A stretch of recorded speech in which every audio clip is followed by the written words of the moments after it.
নমস্কাৰ এই মুহূৰ্তত আহি পৰিছে সন্ধিয়াৰ কেইবাটা গুৰুত্বপূৰ্ণ খবৰ। আজি হৈছে ২৬ ডিচেম্বৰ। অসমৰ মুখ্যমন্ত্ৰী ডক্টৰ হিমন্ত বিশ্ব শৰ্মাই লাখ লাখ দুখীয়া আৰু দৰিদ্ৰৰ বাবে এটা ভাল খবৰ দিলে। এইবাৰ চৰকাৰী কৰৰ বাবে চৰকাৰে আপোনাক প্ৰদান নকৰে ১,৩০,০০০ টকা। আপুনি লাভ কৰিব আপোনাৰ বেংক একাউণ্টত ২,৫০,০০০ টকা। চৰকাৰী কৰৰ টকা বৃদ্ধি কৰা হ'ল। কেৱল এয়াই নহয়, আত্মসহায়ক গোটৰ মহিলাৰ একাউণ্টত সোমাব ১০,০০০ টকা। আৰু চৰকাৰে কেইবাটাও নতুন নিয়ম বান্ধি দিছে SHG গোটৰ মহিলাসকলক লৈ। লগতে লাখ লাখ কৃষকৰ একাউণ্টত চৰকাৰে সোমাই দিব ৪,০০০ টকা ১৯ নম্বৰ কিস্তি। কেৱল এয়াই নহয়, অসমৰ মুখ্যমন্ত্ৰী ডক্টৰ হিমন্ত বিশ্ব শৰ্মাই অৰুণোদয় আৰু ৰেচন কাৰ্ডক লৈ কেইবাটাও নতুন নিয়ম সলনি কৰি দিছে। আৰু ৰেচন কাৰ্ড থাকিলে লাভ কৰিব বহুতো সুবিধা। লগতে কেইবাটাও ৰাজনৈতিক খবৰৰ লগতে অৰাজনৈতিক খবৰ যুগুত কৰা হৈছে আজিৰ দিনটোত। গোটেই অসম তথা ভাৰতৰ বিভিন্ন প্ৰান্তৰ পৰা যুগুত হৈছে কেইবাটাও ডাঙৰ খবৰ। এনেবোৰ খবৰ নিতৌ পাই থাকিবলৈ চেনেলটি ছাবস্ক্ৰাইব কৰি ভিডিঅ'টো এটা লাইক কৰিবলৈ নাপাহৰিব। আজিৰ আমাৰ প্ৰথম গুৰুত্বপূৰ্ণ খবৰ হৈছে অসমবাসীৰ বাবে এটা ডাঙৰ খবৰ। ১,৩০,০০০ টকা নহয়, লাভ কৰিব ২,৫০,০০০ টকা। আপুনি লাভ কৰিব চৰকাৰী ঘৰৰ টকা। বন্ধু বান্ধৱীসকল, অসমৰ মুখ্যমন্ত্ৰী ডক্টৰ হিমন্ত বিশ্ব শৰ্মাৰ চৰকাৰে কেইবাটাও গুৰুত্বপূৰ্ণ সিদ্ধান্ত গ্ৰহণ কৰিছে চৰকাৰী ঘৰক লৈ। যদি আপুনি চৰকাৰী ঘৰ পোৱা নাই, তেনে ক্ষেত্ৰত আপুনি নতুনকৈ আবেদন কৰিব পাৰিব। যিসকল ব্যক্তিৰ চৰকাৰী ঘৰৰ তালিকাত নামটো অন্তৰ্ভুক্ত হৈ আছে, সেইসকল ব্যক্তিৰ একাউণ্টত চৰকাৰে সোমাই দিব এই মাহতে টকা। সহজতে আবেদন কৰি লাভ কৰিব চৰকাৰী ঘৰৰ টকা। আৰু চৰকাৰী ঘৰ লাভৰ বাবে আহি গ'ল কেইবাটাও নতুন নিয়ম।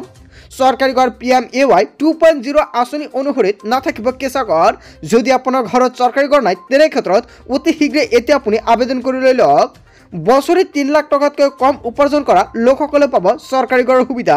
ঘৰত বাহন থাকিলেও লাভ কৰিব চৰকাৰী ঘৰ। যদি আপোনাৰ ঘৰত দুচকীয়া বাহন আছে, তেনে ক্ষেত্ৰত চৰকাৰে আপোনাক প্ৰদান কৰিব চৰকাৰী ঘৰৰ সুবিধা। ঘৰ নিৰ্মাণ কৰিবলৈ ১,৩০,০০০ পৰা ২,৫০,০০০ টকা দিব চৰকাৰে। কেন্দ্ৰীয় চৰকাৰে আবণ্টন দিছে ১০ লাখ কোটি টকা।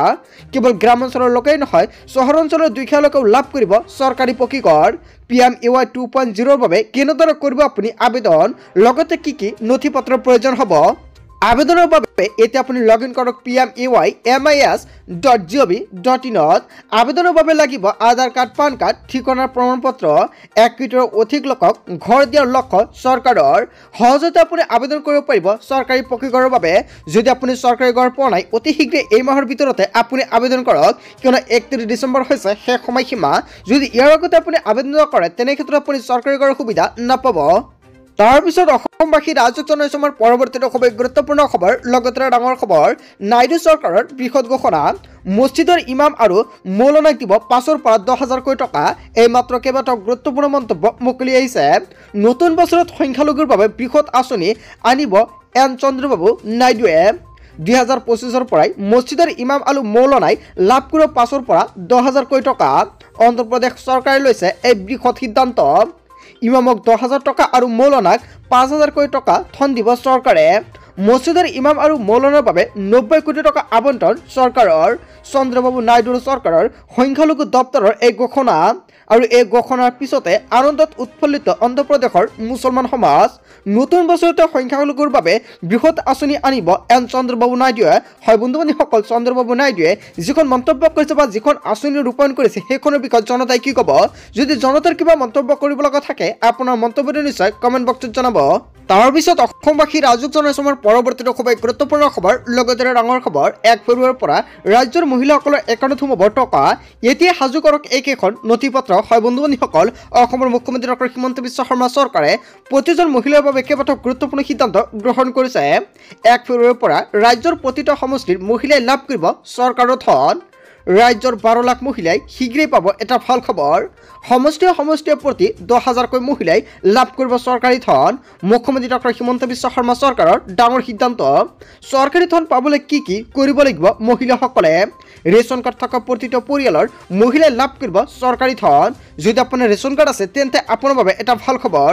ৰেচন কাৰ্ডৰ সৈতে লিংক হৈ থাকিব লাগিব আধাৰ কাৰ্ড। আহি গ'ল অৰুণোদয় 3.0। ১২,৬০,০০০ নতুন হিতাধিকাৰীক দিয়া হ'ব অৰুণোদয় আঁচনি। 1 ফেব্ৰুৱাৰীৰ পৰা ৰাজ্যৰ প্ৰতিটো সমষ্টিৰ মহিলাই লাভ কৰিব চৰকাৰী ধন। আপুনি অৰুণোদয় 3.0ত আবেদন কৰিছে না নাই, কিয়নো 28 তাৰিখ হৈছে শেষ সময়সীমা। ইয়াৰ আগতে অতি শীঘ্ৰে আপুনি আবেদন কৰক, কিয়নো 1 ফেব্ৰুৱাৰীৰ পৰা চৰকাৰে প্ৰদান কৰিব আপোনাৰ বেংক একাউণ্টত অৰুণোদয় আঁচনিৰ টকা।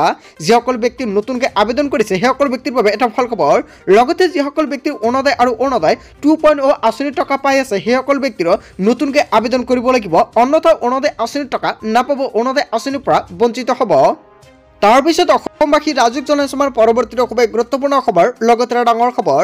আপুনি যদি নতুনকৈ ৰেচন কাৰ্ডৰ বাবে আবেদন কৰিছিলে, আপোনাৰ ৰেচন কাৰ্ডত এজন বা দুজন ব্যক্তিৰ নাম আপুনি অন্তৰ্ভুক্ত কৰিব বিচাৰে নেকি? তেনে ক্ষেত্ৰত আপুনি কেনেকৈ নামটো অন্তৰ্ভুক্ত কৰিব? ৰেচন কাৰ্ডৰ গৰাকীৰ বাবে এটা ডাঙৰ খবৰ।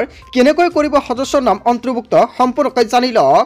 ৰেচন কাৰ্ডৰ গৰাকীৰ বাবে আহি গ'ল এটা ডাঙৰ খবৰ। ৰেচন কাৰ্ডত আপোনাৰ পৰিয়ালৰ কোনো সদস্যৰ নাম উঠা নাই নেকি? শীঘ্ৰে নাম অন্তৰ্ভুক্ত কৰিব পাৰিব ৰেচন কাৰ্ডত। ডাটা এন্ট্ৰি অপাৰেটৰৰ বাবে বাদ পৰিছিল বহু লোকৰ নাম। যদি আপুনি নতুনকৈ ৰেচন কাৰ্ড বনাইছে বা আপুনি আগতে ৰেচন কাৰ্ডটো বনাইছে, আপোনাৰ ৰেচন কাৰ্ডত এজন বা দুজন ব্যক্তিৰ নাম অন্তৰ্ভুক্ত কৰিব লগা আছে নেকি? তেনে ক্ষেত্ৰত এতিয়া আপুনি অতি সহজতে কৰিব পাৰিব। নাম নুঠা সদস্যৰ অন্তৰ্ভুক্তিৰ বাবে চলিব বিশেষ অভিযান। ইয়াৰ বাবে দাখিল কৰিব লাগিব নতুন প্ৰপত্ৰ। পঞ্চায়তৰ জৰিয়তে দাখিল কৰিব লাগিব এই প্ৰপত্ৰ। যিসকল লোকৰ নাম এতিয়ালৈকে অন্তৰ্ভুক্ত হোৱা নাই তেওঁলোকৰ তালিকা প্ৰস্তুত কৰিছে চৰকাৰে। মন্ত্ৰী ৰঞ্জিত কুমাৰ দাসে কৰিলে এটা ডাঙৰ মন্তব্য। যদি আপোনাৰ নামটো অন্তৰ্ভুক্ত হোৱা নাই, অতি শীঘ্ৰে নামটো অন্তৰ্ভুক্ত কৰি লৈ লওক, আৰু আপুনি পঞ্চায়তৰ জৰিয়তে কৰিব পাৰিব বা ডিচি অফিচত গৈ আপুনি নতুনকৈ নামটো অন্তৰ্ভুক্ত কৰি লৈ ল'ব পাৰিব। তাৰপিছত অসমবাসী ৰাজুক জনাইছো আমাৰ পৰৱৰ্তী খুবেই গুৰুত্বপূৰ্ণ খবৰ, লগতে ডাঙৰ খবৰ। আপোনাৰ ই শ্ৰম কাৰ্ড আছে নে নাই? যদি ই শ্ৰম কাৰ্ডটো আছে তেন্তে আপোনাৰ বাবে এটা ভাল খবৰ। আৰু যিসকল ব্যক্তিৰ ই শ্ৰম কাৰ্ডটো নাই, অতি শীঘ্ৰে ই শ্ৰম কাৰ্ডটো বনাই লওক, কিয়নো প্ৰতি মাহতে ই শ্ৰম কাৰ্ডৰ সহায়ত আপুনি লাভ কৰিব 3000কৈ টকা। কেৱল ইয়াই নহয়, যদি আপোনাৰ ই শ্ৰম কাৰ্ডটো থাকে শ্ৰমিকসকলৰ বাবে এটা ভাল খবৰ, কিয়নো দুৰ্ঘটনাত পতিত হ'লে চৰকাৰে দিব আপোনাক সাহায্য।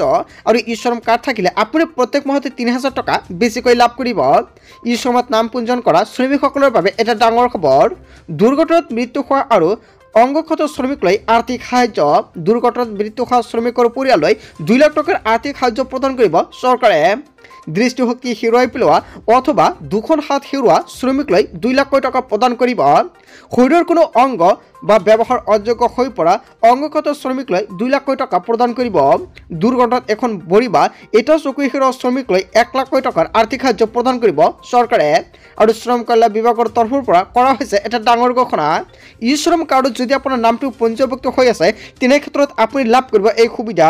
লগতে আপুনি প্ৰত্যেক মাহতে লাভ কৰিব 3000কৈ টকা, আৰু এয়া ই শ্ৰম কাৰ্ডৰ জৰিয়তে প্ৰদান কৰিব আপোনাক। শীঘ্ৰে আত্মীয় গোটৰ মহিলাৰ একাউণ্টত সোমাব 10,000কৈ টকা। গোটৰ মহিলাক লৈ অসমৰ মুখ্যমন্ত্ৰী ডক্টৰ হিমন্ত বিশ্ব শৰ্মাই কেইবাটাও গুৰুত্বপূৰ্ণ সিদ্ধান্ত গ্ৰহণ কৰিছে। তাৰপিছত অসমবাসী ৰাজুক জনাইছো আমাৰ পৰৱৰ্তী খুবেই গুৰুত্বপূৰ্ণ খবৰ, লগতে ডাঙৰ খবৰ।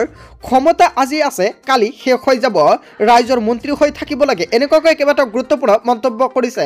হয় বন্ধু বান্ধৱীসকল, মই ৰাইজৰ মন্ত্ৰী হৈ থাকিব বিচাৰিছোঁ, ক্ষমতাৰ মন্ত্ৰী হৈ নহয়, এনেকুৱাকৈ মন্তব্য কৰিছে সৰ্বানন্দ সোণোৱাল। সৰ্বানন্দ সোণোৱালৰ তাৎপৰ্যপূৰ্ণ মন্তব্য। ক্ষমতা আজি আছে, কাইলৈ শেষ হৈ যাব, ক্ষমতা ক্ষণস্থায়ী কিন্তু ৰাইজ সদায় থাকিব। ৰাইজক শ্ৰদ্ধা ভক্তি কৰিলেহে আশীৰ্বাদ লাভ কৰা যায়। মই ৰাইজৰ মন্ত্ৰী হৈ থাকিব বিচাৰোঁ, ক্ষমতাৰ মন্ত্ৰী হৈ নহয়। আৰু সৰ্বানন্দ সোণোৱালে এনেকুৱাকৈ কেইবাটাও গুৰুত্বপূৰ্ণ মন্তব্য কৰিছে। বন্ধু বান্ধৱীসকল, গোটেই অসম তথা ভাৰতৰ বিভিন্ন প্ৰান্তৰ পৰা যুগুত হৈছে কেইবাটাও ডাঙৰ খবৰ। এনেবোৰ খবৰ নিতৌ পাই থাকিবলৈ চেনেলটি ছাবস্ক্ৰাইব কৰি ভিডিঅ'টোত এটা লাইক কৰিবলৈ নাপাহৰিব। So thank you for watching full video.